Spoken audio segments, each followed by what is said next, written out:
സമാരാധ്യരായ പ്രിയ ഹൈന്ദവ ക്രൈസ്തവ സഹോദരന്മാരെ, ഭാരതീയ ചിന്താധാരകളെ ദുർവ്യാഖ്യാനം ചെയ്തുകൊണ്ട് വേദങ്ങളെയും പുരാണങ്ങളെയും ഇതിഹാസങ്ങളെയും അതുപോലെ ഉപനിഷത്തുക്കളെയും തിരിച്ചും മറിച്ചും ഉപയോഗിച്ച് യേശുദേവൻ യേശുക്രിസ്തു പ്രജാപതിയാണ് എന്ന് വരുത്തി തീർക്കുവാൻ നടത്തുന്ന ശ്രമങ്ങൾക്ക് വസ്തുത എന്താണ് എന്ന് പറഞ്ഞുകൊണ്ട് സത്യമെന്താണെന്ന് അറിയിച്ചുകൊണ്ട് ഒരു പ്രതികരണം ആവശ്യമാണെന്ന് തോന്നിയതുകൊണ്ടാണ് നിങ്ങളെ എല്ലാവരെയും ഈ സദസ്സിലേക്ക് വിളിച്ചു വരുത്തിയിട്ട് പ്രജാപതിയുടെ സത്യാവസ്ഥ അറിയിക്കണമെന്ന് തോന്നിയത്. യഥാർത്ഥത്തിൽ ഭാരതീയ സങ്കല്പത്തിലെ പ്രജാപതി എന്ന പ്രപഞ്ചപുരുഷ രൂപം നാന്തം ന മദ്യം ന പുനസ്തവാദിം, തുടക്കവും മധ്യവും അന്ത്യവുമില്ലാത്ത പ്രപഞ്ചത്തെ പ്രതിനിധാനം ചെയ്യുന്ന പ്രജാപതി എന്ന രൂപം യേശുക്രിസ്തുവിൽ ആരോപിച്ച് ഭാരതീയ പൈതൃകത്തിൽ ബൈബിളിന്റെ കഥകളും യേശുക്രിസ്തുവിന്റെ ചരിത്രവും ഇവിടെ ഉണ്ടെന്ന് വരുത്തി തീർക്കുവാൻ നടത്തുന്ന തെറ്റായ പ്രവർത്തികളെ ഒന്ന് തുറന്നു കാണിക്കുകയാണ് ഈ പ്രഭാഷണത്തിന്റെ ഉദ്ദേശം. ചങ്ങനാശ്ശേരിയിലെ ആർച്ച് ബിഷപ്പ് കൂടാതെ കാത്തലിക് ബിഷപ്പ് കോൺഫറൻസിന്റെ പ്രസിഡന്റ് കൂടിയായ ആ ആർച്ച് ബിഷപ്പിന്റെ അവതാരികയോടുകൂടി 1995 കോശി എബ്രഹാം എഴുതിയിരിക്കുന്ന പുസ്തകത്തിലാണ് ഈ പ്രജാപതിയുടെ ലക്ഷണങ്ങളും യോഗ്യതകളും വിവരിച്ചിരിക്കുന്നത്. അതീവ ബാലിശമായി ഭാരതീയമായ ഒരു ഗ്രന്ഥത്തിലും കാണാത്ത വരികളെ ദുർവ്യാഖ്യാനം ചെയ്തുകൊണ്ടാണ് എന്ന് മുഖവരയിൽ തന്നെ പറഞ്ഞുകൊള്ളട്ടെ. എന്തിനു വേണ്ടിയാണ് ഇപ്രകാരം ചെയ്തത്? Gospel for India in Indian cups എന്ന ജോസഫ് പടിഞ്ഞാറേക്കരയുടെ പുസ്തകത്തിൽ പറയുന്നുണ്ട്, 2000 വർഷത്തോളം ഭാരതത്തെ സുവിശേഷീകരണം ശ്രമിച്ചിട്ടും നടക്കാത്തതിന്റെ പ്രധാന കാരണം പഞ്ചാബിലെ സാധു സുന്ദർ സിംഗ് എന്ന സുവിശേഷകനായ ക്രിസ്ത്യാനിയുടെ ദൃഷ്ടിയിൽ ഭാരതീയ ചിന്താധാരയിലൂടെ ക്രൈസ്തവ സന്ദേശം പ്രചരിപ്പിക്കാത്തതാണ് ഭാരതത്തിൽ ക്രൈസ്തവവൽക്കരണം അസാധ്യമാക്കിയത്. അതുകൊണ്ട് ഏതാണ്ട് 7 വർഷങ്ങൾക്ക് മുൻപ് വേദങ്ങളെയും പുരാണങ്ങളെയും ഇതിഹാസങ്ങളെയും ഉപനിഷത്തുക്കളെയും ദുർവ്യാഖ്യാനം ചെയ്ത് പ്രജാപതി എന്ന സങ്കല്പത്തെ വീണ്ടും നികൃഷ്ടമായും നീചമായും നിന്ദ്യമായും വ്യാഖ്യാനിച്ചുകൊണ്ട് അതിന്റെ എല്ലാ യോഗ്യതകളും യേശുക്രിസ്തുവിൽ ഉണ്ടെന്ന് വരുത്തി തീർക്കാനുള്ള കുൽസിത ശ്രമത്തിന്റെ ഭാഗം മാത്രമാണ് ഈ പ്രജാപതി യാഗം എന്ന സങ്കല്പം. ഈശ്വരനെ അഗ്നിയിൽ ഹോമിക്കുക, അതും ദൈവങ്ങൾ ചെയ്യുക, ഋഷിവര്യന്മാർ അതിന് കൂട്ടുനിൽക്കുക, ഇത്രയും നികൃഷ്ടമായ ഒരു സങ്കല്പം കോശി എബ്രഹാം എഴുതിച്ചേർത്ത് ഭാരതത്തിൽ പ്രചരിപ്പിച്ചതിന്റെ ഉദ്ദേശം മറ്റൊന്നുമല്ല, യേശുക്രിസ്തു ഭാരതീയ ചിന്താധാരയിൽപ്പെട്ട ആളാണെന്ന് വരുത്തി തീർത്ത് മനുഷ്യനെ തെറ്റിദ്ധരിപ്പിച്ച് ഹിന്ദുക്കളെ മതം മാറ്റുക എന്ന ഒരു ഉദ്ദേശം മാത്രമേ അതിനുള്ളൂ. അതിദുഃഖകരമായ വസ്തുത ബിഷപ്പുമാരും മെത്രാന്മാരും പോലും ഈ ദുർവ്യാഖ്യാനത്തിന് കൂട്ടുനിൽക്കുന്നു എന്നുള്ളതാണ്. ഭാരതത്തിലെ പ്രജാപതി സങ്കല്പം തന്നെ അത്യുത്കൃഷ്ടമായ പ്രപഞ്ച ചൈതന്യത്തെ തുടക്കവും മധ്യവും അവസാനവുമില്ലാത്ത ആ വിശ്വാകാരം ഗഗനസദൃശം, വിശ്വാകാരത്തിൽ ആകാശത്തിന്റെ അത്രയും വലിപ്പത്തിൽ ദിവി സൂര്യസഹസ്രസ്യ ഭവേദ് യുഗപദോത്തിത, ആയിരക്കണക്കിന് ജ്യോതിസ്വരൂപങ്ങൾ സൂര്യന്മാർ പ്രകാശിക്കുന്ന ബില്യൺസ് ആൻഡ് ബില്യൺസ് ഓഫ് ഗാലക്സികളുള്ള ഈ പ്രപഞ്ചത്തെ ഒരു മനുഷ്യന്റെ രൂപത്തിനോട് താരതമ്യപ്പെടുത്തുകയാണെങ്കിൽ, സിംബോളിക്കായിട്ട് റെപ്രസെന്റ് ചെയ്യുകയാണെങ്കിൽ, ഏത് രൂപമാണോ നമ്മുടെ മുമ്പിൽ വരുന്നത് ആ രൂപത്തിൽ നിന്നാണ് സർവചൈതന്യങ്ങളും ഉദ്ഭൂതമായത് എന്ന് വ്യക്തമാക്കുന്ന വാക്കോടുകൂടിയാണ് പ്രജാപതി സങ്കല്പമുണ്ടായത്. സാധാരണ മനുഷ്യനെ പ്രതിനിധാനം ചെയ്യുകയോ അല്ലെങ്കിൽ മനുഷ്യന്റെ ഗുണയോഗ്യതകൾ അതിൽ ചെലുത്തുകയോ ചെയ്യുന്നത് ശുദ്ധ അസംബന്ധവും കളവും നുണയുമാണ്. ബൈബിളിലെ തന്നെ പല വിവരണങ്ങളും സാമാന്യ ബുദ്ധിക്ക് യോജിക്കാത്തതും അംഗീകരിക്കാൻ ബുദ്ധിമുട്ടുമുള്ളതുമാണ് എന്നുള്ളത് വളരെ വ്യക്തമാണ്. 7 ദിവസം കൊണ്ട് ദൈവം പ്രപഞ്ചത്തിലെ ഓരോന്നിനെയും സൃഷ്ടിച്ചു എന്നും അതിനുശേഷം BC 4012 ആദത്തെ സൃഷ്ടിച്ചു എന്നും ഉറങ്ങിക്കിടന്ന ആദത്തിന്റെ വാരിയെല്ലെടുത്ത് ഹവ്വയെ ഉണ്ടാക്കിയെന്നും അവരെ ഏദൻ തോട്ടത്തിൽ മേയുവാൻ അനുവദിച്ചു എന്നും ഈ ദൈവം അറിയാതെ അവിടെ ഒരു ജ്ഞാനക്കനി ഉണ്ടായി എന്നും ജ്ഞാനം അഥവാ അറിവ് ഒരു മരത്തിലുണ്ടാകുന്ന സാധനമാണെന്ന് തെറ്റിദ്ധരിപ്പിക്കാൻ പാകത്തിന് കഥ എഴുതി വെക്കുകയും ചെയ്ത് ഒരു പിശാച് അവിടെ വന്നു എന്നും പിശാച് എന്ന് പറയുന്ന വസ്തുത ആധുനിക ശാസ്ത്രത്തിന് ഒരിക്കലും നിരക്കാത്തതാണ്. അങ്ങനെയുള്ള പിശാച് അവിടെ വന്ന് ഒരു സർപ്പത്തിന്റെ രൂപത്തിൽ ഇവരെ ഉപദേശിച്ചു എന്ന് പറയുന്ന കഥ ശുദ്ധ ബാലിശമാണെന്ന് ആർക്കും മനസ്സിലാക്കാവുന്നതാണ്. ആ പിശാചിനെ ഒന്നും ചെയ്യാൻ സാധിക്കാത്ത ദൈവം സർപ്പങ്ങളെ ശപിച്ചു. അവസാനം വിവേചനമുണ്ടായ ആദത്തെയും അവയെയും ശപിച്ചു. മനുഷ്യന് വിവേചനമുണ്ടാകുന്നതില് വൈരാഗ്യമുള്ള കോപമുള്ള ദൈവത്തിന് ദേഷ്യം വന്നു എന്നുള്ള കഥയും അവരെ ശിക്ഷിക്കാതെ പുറത്തേക്ക് വിട്ടു എന്ന കഥയുമെല്ലാം ആധുനിക ലോകത്തിൽ വിശ്വസിക്കാൻ വളരെ വളരെ ബുദ്ധിമുട്ടുള്ള വസ്തുതയാണ്. അപ്രകാരം തന്നെ നോക്കിയാൽ ബൈബിളിന്റെ ഓരോ വരികളിലും അവിശ്വസനീയമായ വസ്തുതകളാണുള്ളത്. ഇത് ഭാരതീയമായ പുരാണങ്ങളിലും കാണാൻ സാധിക്കും. പുരാണങ്ങളിലും ധാരാളം കഥകളുണ്ട്. ആ പുരാണം എഴുതിയ ഋഷിവര്യന്മാര് തന്നെ പറഞ്ഞിട്ടുണ്ട്, ഈ പുരാണങ്ങൾ സത്യവേദ പുസ്തകങ്ങളല്ല. വേദങ്ങളിൽ നിന്ന് ലഭിക്കുന്ന ജ്ഞാനം പുരാണങ്ങളിൽ നിന്ന് ലഭിക്കുകയില്ല. വിജ്ഞാന വൈരാഗ്യ വിവക്ഷയാ വിഭോ വചോ വിഭൂതിർന്നതു പാരമാർത്ഥ്യം. പുരാണ കഥകൾ പറഞ്ഞുകൊടുക്കുന്നത് കൊണ്ട് ഉദ്ദേശിക്കുന്നത് വിജ്ഞാനമുണ്ടാകണം, സയന്റിഫിക് ടെമ്പർ ഉണ്ടാകണം, വൈരാഗ്യമുണ്ടാകണം, ഡിറ്റാച്ച്മെന്റ് ഉണ്ടാകണം. വചോ വിഭൂതിർ നതു പാരമാർത്ഥ്യം. പുരാണ വരികൾ അക്ഷരം പ്രതി സത്യമാണെന്ന് ധരിക്കേണ്ട ആവശ്യമില്ല. യഥാർത്ഥത്തിൽ ഇതാണ് വസ്തുത. 18 മഹാപുരാണങ്ങളും 18 ഉപപുരാണങ്ങളും എഴുതിയ ഋഷിവര്യന്മാർ ഉദ്ദേശിച്ചിരുന്നത് സാധാരണക്കാർക്ക് നന്മയുടെ സന്ദേശം സാധാരണ കഥകളിലൂടെ അറിയിക്കുക. കുറെ അധികം ധാർമ്മിക മൂല്യങ്ങൾ താത്വികമായ നിലവാരത്തിൽ പുസ്തകത്തിൽ എഴുതി വെച്ച് ഉപദേശിച്ചു കൊടുത്താൽ എല്ലാം തന്നെ സാധാരണക്കാരുടെ ഓർമ്മയിൽ നിലനിൽക്കണമെന്നില്ല. ബുദ്ധിക്ക് അവ അംഗീകരിക്കാൻ സാധിക്കണമെന്നുമില്ല. എളുപ്പത്തിൽ മനസ്സിലാക്കാൻ വേണ്ടി കുട്ടികൾക്ക് കഥ പറഞ്ഞു കൊടുക്കുന്നത് പോലെയാണ് പുരാണ കഥകൾ പറഞ്ഞു കൊടുത്തിരിക്കുന്നത്. ഒരു പുരാണവും വേദത്തിന്റെ സ്റ്റാറ്റസ് ഉള്ളതല്ല. ഋഗ്വേദവും യജുർവേദവും സാമവേദവും അഥർവവേദവും പ്രപഞ്ച ചൈതന്യത്തിന്റെ നിത്യമായ സത്യത്തെ, എസൻസിനെ, ഫാക്റ്റുകളെ വിവരിക്കുന്നത് കൊണ്ട് അതിനകത്ത് കഥകളൊന്നുമില്ല. പുരാണമാകട്ടെ കഥകളുടെ ഭാഗവുമാണ്. അപ്രകാരത്തിലുള്ള ഒരു കഥാപുസ്തകം മാത്രമാണ് ബൈബിള്. അതല്ലെങ്കിൽ ഒന്ന് ചിന്തിച്ചു നോക്കുക. യേശുക്രിസ്തു ജനിച്ച സമയത്ത് 3000 കുട്ടികളെ യഹോവ കൊന്നു. എന്തിനാ ഈ യഹോവ ഇത് ചെയ്തത്? യേശുക്രിസ്തുവിനെ പിശാച് പിടിച്ചു. അങ്ങനെ ദൈവത്തിന്റെ പുത്രന്റെ അടുത്തേക്ക് ഒരു പിശാച് വരുമെന്ന് നിങ്ങൾക്ക് തോന്നുന്നുണ്ടോ? ആ പിശാച് യേശുക്രിസ്തുവിനെ 40 ദിവസം പട്ടിണിക്കിട്ടു. ദൈവത്തിന്റെ പുത്രനായിരുന്നു എങ്കിൽ ഈ പിശാചിനെ കീഴടക്കാൻ അദ്ദേഹത്തിന് സാധിക്കുമായിരുന്നില്ലേ? 40 ദിവസം പട്ടിണി കിടന്ന യേശുക്രിസ്തുവിനോട് പിശാച് കല്ലിൽ നിന്ന് അപ്പമുണ്ടാക്കാൻ പറഞ്ഞു. യേശുക്രിസ്തുവിന് അത് സാധിച്ചില്ല. കാരണം യേശുക്രിസ്തു ഒരു സാധാരണ മനുഷ്യൻ മാത്രമാണ്.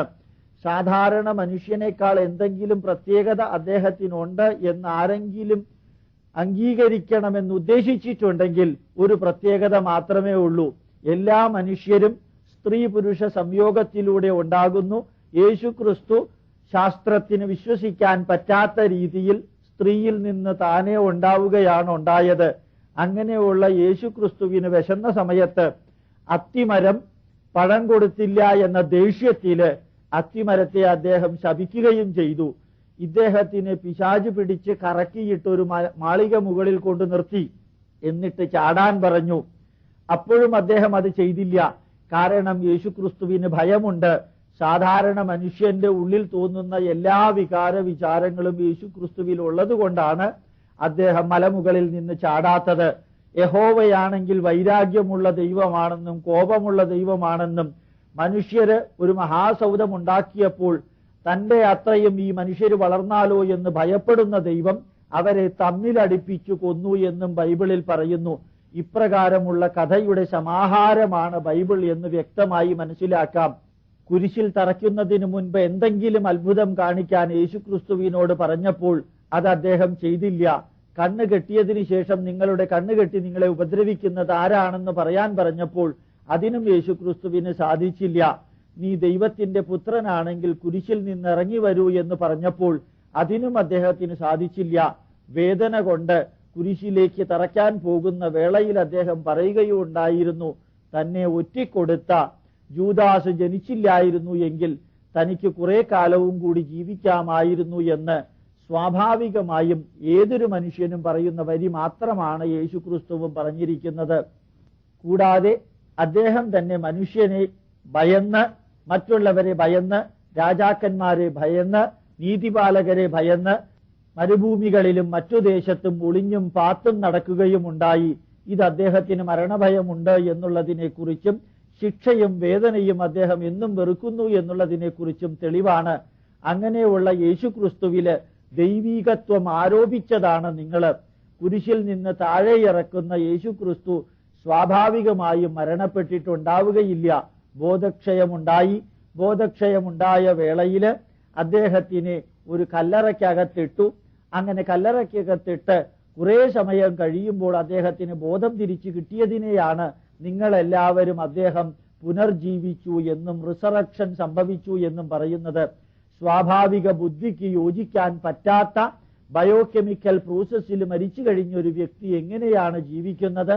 അദ്ദേഹത്തിന് ദൈവികത്വം ഉണ്ടായിരുന്നു എങ്കിൽ യേശുക്രിസ്തു കുരിശിൽ തറയ്ക്കപ്പെട്ടപ്പോൾ ഏലി ഏലി സബക്താനി, അല്ലയോ ദൈവമേ നീയും എന്നെ ഉപേക്ഷിച്ചോ എന്ന് ദുഃഖത്തോടുകൂടി കരഞ്ഞത്, വേദന കൊണ്ട് പുളഞ്ഞത് സാധാരണ മനുഷ്യന്റെ മാത്രം ക്വാളിഫിക്കേഷൻ ഉണ്ടായിരുന്നത് കൊണ്ടാണ്.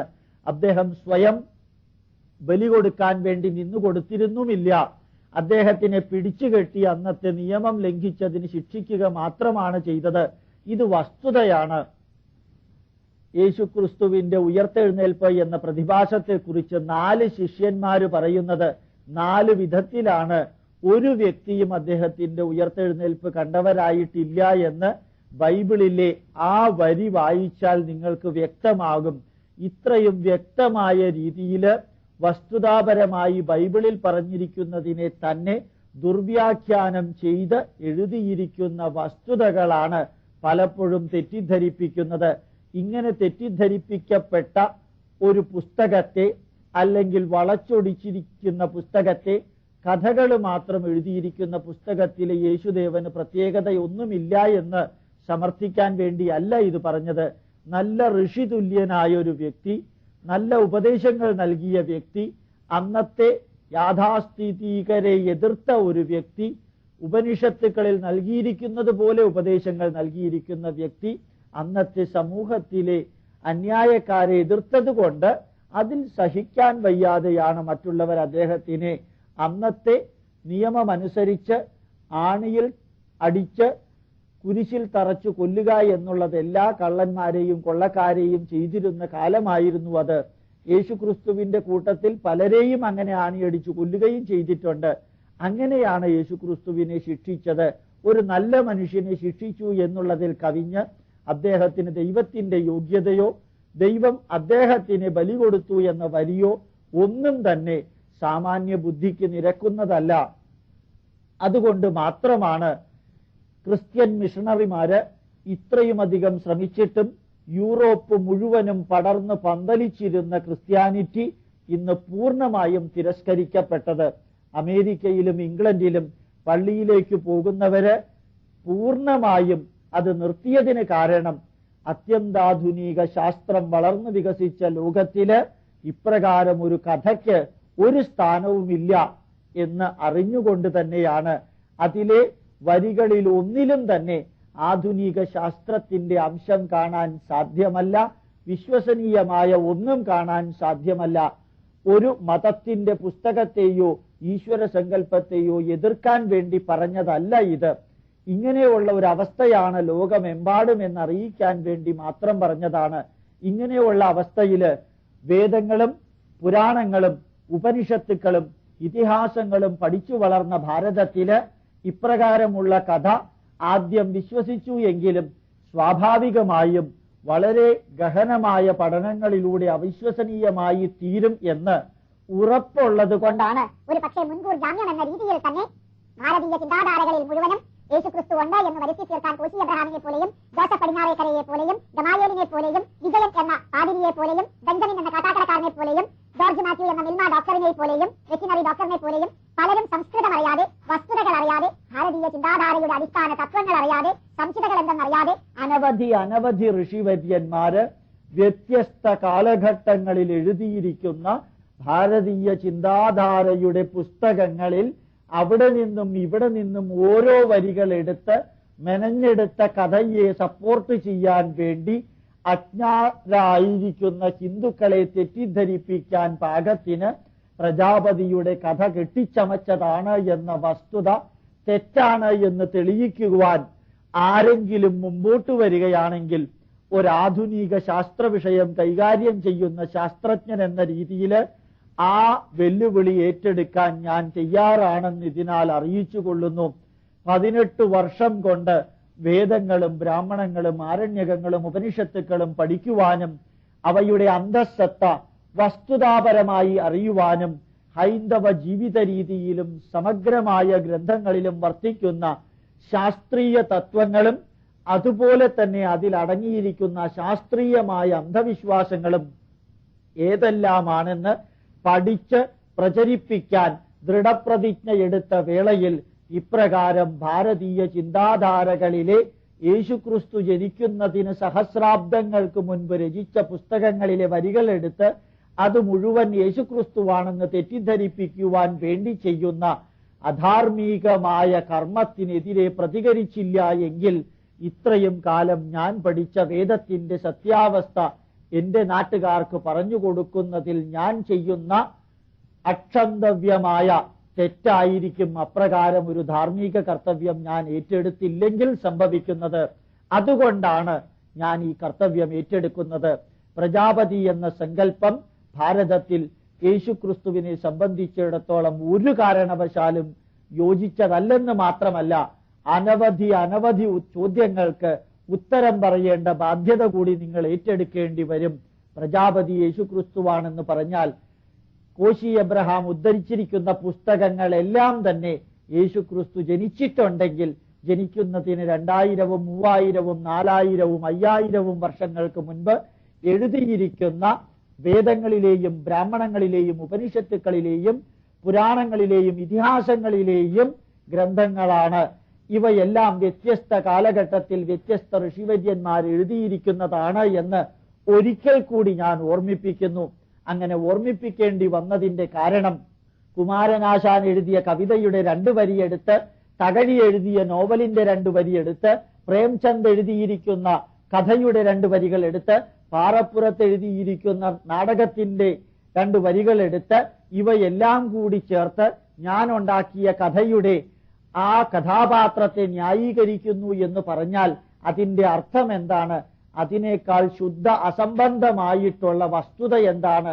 വ്യത്യസ്ത പുസ്തകങ്ങളിൽ നിന്ന് വ്യത്യസ്ത വരികൾ എടുത്ത് ഞാൻ ഉണ്ടാക്കിയിരിക്കുന്ന നികൃഷ്ടവും നീചവും നിന്ദ്യവുമായ ഒരു കഥയ്ക്ക് സപ്പോർട്ടായിട്ട് ഞാൻ കൊടുത്താൽ അത് ഈ നാടിന്റെ പൈതൃകത്തെ അവഹേളിക്കുകയാണ്, അതിനെ പുച്ഛിക്കുകയാണ് എന്നുള്ളത് കൊണ്ടാണ് ഇതിന് മറുപടി പറയണമെന്ന് വിചാരിച്ച് ഇപ്രകാരം ഒരു ഉദ്യമത്തിന് തയ്യാറാകുന്നത്. കോശി എബ്രഹാം പ്രജാപതിയെ ചില സമയത്ത് സാധാരണ മനുഷ്യനായും, ചില സമയത്ത് ആടായും, ചില സമയത്ത് കുതിരയായും, ചില സമയത്ത് ശ്രീകൃഷ്ണനായും, ചില സമയത്ത് പ്രപഞ്ചശക്തിയായും വ്യത്യസ്ത രീതിയിൽ കണ്ടുകൊണ്ട് 7 വർഷങ്ങൾക്ക് മുൻപ് 10 ലക്ഷണം പ്രജാപതിക്ക് ഉണ്ടാക്കി കൊടുത്തു. ഭാരതീയരായ ഒരു വ്യക്തിയും അറിയാത്ത, ഒരു ഗ്രന്ഥത്തിലും പറയാത്ത നികൃഷ്ടമായ ഈ ലക്ഷണങ്ങൾ എന്താണെന്ന് ഞാൻ പറയട്ടെ. ഒന്നാമത്തെ ലക്ഷണം, യാഗപുരുഷൻ കുറ്റമല്ലാത്തവനായിരിക്കണം. ആരാണ് യാഗപുരുഷൻ? പ്രപഞ്ചം നിറഞ്ഞിരിക്കുന്ന പ്രജാപതിയെ ഒരു മനുഷ്യനായിട്ട് കണ്ടതാണോ യാഗപുരുഷൻ? അതിന് അദ്ദേഹം ഉദ്ധരിക്കുന്ന വരി ഉതാമൃതത്വശേഷാനഃ യതന്നേനാതിരോഹതി എന്ന ഋഗ്വേദത്തിലെ വരിയാണ്. പ്രപഞ്ച ചൈതന്യം എന്ന ഈശ്വര സങ്കല്പം അമരത്വത്തിന്റെ മൂർത്തിമത് ഭാവമാണ്. അതിന് കാരണം energy can neither be created nor B destroyed എന്ന ആധുനിക ശാസ്ത്രസങ്കല്പം തന്നെയാണ്. അതുകൊണ്ടാണ് പുരുഷ സൂക്തത്തില് അമരത്വത്തിന്റെ ചൈതന്യമായ പ്രപഞ്ച പുരുഷൻ സർവ്വതിനെയും ആധാരമാക്കി വർത്തിച്ചു. Because energy has to exist in everything. ആ വരിയാണ് പ്രപഞ്ച പുരുഷനിലൂടെ പറയുന്നത്. ഇത് യാഗപുരുഷനല്ല, ഒരു മനുഷ്യനോ ആടോ പൂച്ചയോ പട്ടിയോ ഒന്നുമല്ല ഈ പ്രപഞ്ച പുരുഷൻ എന്ന് പറയുന്നത് എന്ന് കോശി എബ്രഹാം മനസ്സിലാക്കണം. യാഗപുരുഷൻ എന്ന വാക്ക് അദ്ദേഹം ദുർവ്യാഖ്യാനം ചെയ്ത് കൊടുത്തതാണ് എന്ന് കൂടി ഓർക്കുക. പുരുഷ സൂക്തത്തിൽ യാഗം ചെയ്യുക എന്ന സങ്കല്പം തന്നെ ഇപ്രകാരം വരുന്നതാണ്. ത്രിസപ്തസമിത കൃതാ ദേവായ യജ്ഞം തന്വാന അഭദ്രൻ പുരുഷം പശും യജ്ഞേന യജ്ഞമയജന്ത ദേവാസ്താനി ധർമാണി പ്രഥമാന്യാസൻ തേഹനാകം മഹീമാനസജന്ത യത്ര പൂർവേ സാധ്യാസന്തി ദേവാഹ. ഇതിന്റെ അർത്ഥം വളരെ വ്യക്തമാണ്. ത്രി സപ്ത 3x7 സമിതകൃത ഒരുമിച്ച് ചേർത്ത് 3x7 21 ഒരുമിച്ച് ചേർത്ത് ഏതാണ് 21? പഞ്ചഭൂതം പൃഥിവ്യാപ്തേജ വായു ആകാശം, പഞ്ചപ്രാണൻ പ്രാണാപാന വ്യാന ഉദാന സമാനൻ, പഞ്ചജ്ഞാനേന്ദ്രിയം കണ്ണ് ത്വക്ക് മൂക്ക് നാക്ക് തൊലി ഇവയെല്ലാം കൂടി ചേർന്ന് പഞ്ചജ്ഞാനേന്ദ്രിയം, പഞ്ച കർമ്മേന്ദ്രിയം കയ്യ് കാല് നാക്ക് തുടങ്ങിയ പഞ്ചകർമ്മേന്ദ്രിയങ്ങളും ചേർത്ത് 20 പ്ലസ് മനസ്സ് 21. ഈ 21നെയാണ് ത്രിസപ്ത 3x7 21. ഇതിനെ ഒരുമിച്ച് ചേർത്ത് മനുഷ്യനിലുള്ള മൃഗീയ ഭാവത്തെ, പുരുഷം പശും മനുഷ്യനിലുള്ള മൃഗീയ സ്വഭാവത്തെ ഒരുമിച്ച് കെട്ടിയിട്ട് ദേവന്മാര് മനുഷ്യനെ ശുദ്ധീകരിക്കാൻ വേണ്ടി യജ്ഞം നടത്തി. ഇതിന്റെ അർത്ഥം ഡാർവിൻ തിയറി തന്നെയാണ്.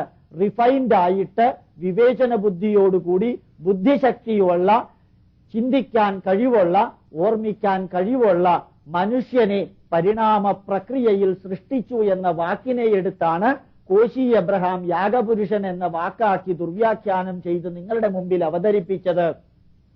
ഇവിടെ ഊനമുണ്ടാകരുത് എന്നും കേടുണ്ടാകരുത് എന്നും പറയുന്നത് മനുഷ്യനെ ബലി കൊടുക്കുന്ന സംസ്കാരത്തിന്റെ കോശി എബ്രഹാമിന്റെ ഭാഗമാണോ എന്നറിഞ്ഞുകൂടാ. ഏതായാലും നികൃഷ്ടമായൊരു വ്യാഖ്യാനമാണ് ഒന്നാമത്തെ തെളിവായി പ്രജാപതിക്ക് അദ്ദേഹം കൊടുത്തിരിക്കുന്നത്. അതും അത്യുജ്വലമായ പുരുഷ സൂക്തത്തെ നികൃഷ്ടമായി വ്യാഖ്യാനം ചെയ്തുകൊണ്ട് മനുഷ്യനിലുള്ള മൃഗീയ സ്വഭാവത്തെ മാറ്റിയതിനു ശേഷം അവിടെ ധാർമ്മിക മൂല്യങ്ങൾ പ്രതിഷ്ഠിച്ചു ദേവന്മാരും ഋഷിവര്യന്മാരും. ഇതാണ് ദേവന്മാരും ഋഷിവര്യന്മാരും ചെയ്യേണ്ടതും അത് തന്നെയാണ്. അപ്രകാരമുള്ള വാക്യത്തെയാണ് മൃഗബലിയോട് ഉപമിച്ചിരിക്കുന്നത്. പ്രജാപതിയുടെ രണ്ടാമത്തെ ലക്ഷണം തലയിൽ കാട്ടുവള്ളി ചുറ്റണം. യഥാർത്ഥത്തില് LKG കുട്ടികളോട് പറയുന്ന ഒരു തരത്തിലുള്ള വരിയാണിത്. ഇതിന് യാതൊരു തരത്തിലും അദ്ദേഹം സംസ്കൃത വരി ഉദ്ധരിച്ചിട്ടില്ല. ശതപഥ ബ്രാഹ്മണം 13-ാം അധ്യായം 6-ാമത്തെ ഖണ്ഡം 2:2 എന്ന് പറഞ്ഞ ഒരെണ്ണം കൊടുത്തിട്ട് മാത്രമേ ഉള്ളൂ. തന്നെത്താനെ ഉണ്ടാക്കിയ കെട്ടുവതയ്ക്ക് സപ്പോർട്ട് ചെയ്യാൻ വേണ്ടി ഋഗ്വേദവുമായിട്ട് ഒരു ബന്ധവുമില്ലാത്ത യജുർവേദത്തിന്റെ ബ്രാഹ്മണമായ ശതപഥ ബ്രാഹ്മണത്തില് വേറെ യജ്ഞവൽക്യന്റെ ചരിത്രം പറയുന്ന ഭാഗമാണ് ഇത്. ഇതിനകത്ത് തലയിൽ കാട്ടുവള്ളി ചുറ്റണം എന്ന് പറയുന്നത് ബംഗ്ലാദേശ് ബോർഡറില് കമ്പിവേലി കെട്ടണം എന്ന് പറയുന്നത് പോലെയാണ്.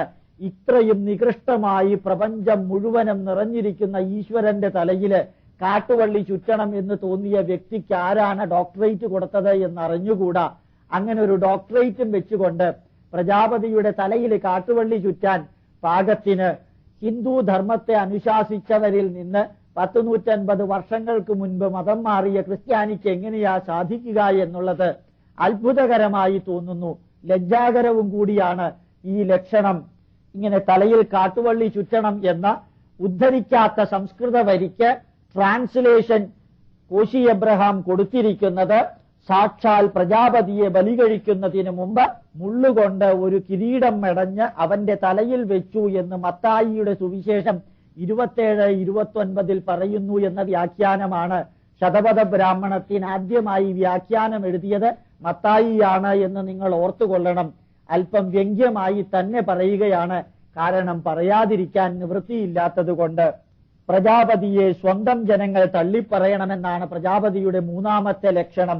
പ്രപഞ്ചം മുഴുവനും നിറഞ്ഞിരിക്കുന്ന, കണ്ണുകൾ കൊണ്ട് കാണാൻ സാധ്യമല്ലാത്ത, മനസ്സുകൊണ്ട് ഊഹിക്കാൻ സാധിക്കുന്ന ചൈതന്യവത്തായ ആ സ്വബോധമുള്ള കോൺഷ്യസ്നെസ് ആൻഡ് അവയർനെസ് ഉള്ള, നാസയിലെ ശാസ്ത്രജ്ഞന്മാര് വരെ സെൽഫ് അവയർ യൂണിവേഴ്സ് എന്ന് പറയുന്ന ആ പ്രപഞ്ച ചൈതന്യത്തെ സ്വന്തം ജനങ്ങൾ തള്ളിപ്പറയണമെന്ന് പറയുന്നതിനോട് ഉപമിക്കാൻ ഒരു വരിയേ ഉള്ളൂ. LKG കുട്ടികൾ ഇരിക്കുന്ന ക്ലാസ്സിൽ ചെന്നാൽ എന്നെ പിച്ചണം, എന്നെ നുള്ളണം, എന്റെ പേന കക്കണം എന്നെല്ലാം പറയുന്നത് പോലെ പ്രജാപതിയെ തള്ളിപ്പറയാൻ പാകത്തിന് സ്വന്തം ജനങ്ങൾ എവിടെയായിരിക്കുന്നത് എന്റെ ഡോക്ടറെ എന്ന് ചോദിക്കണമെന്ന് തോന്നുന്നു. അതിന് അദ്ദേഹം കോട്ട് ചെയ്തിരിക്കുന്നത് ഐതരേയ ബ്രാഹ്മണമാണ്. ഒന്ന് ആലോചിച്ചു നോക്കണം.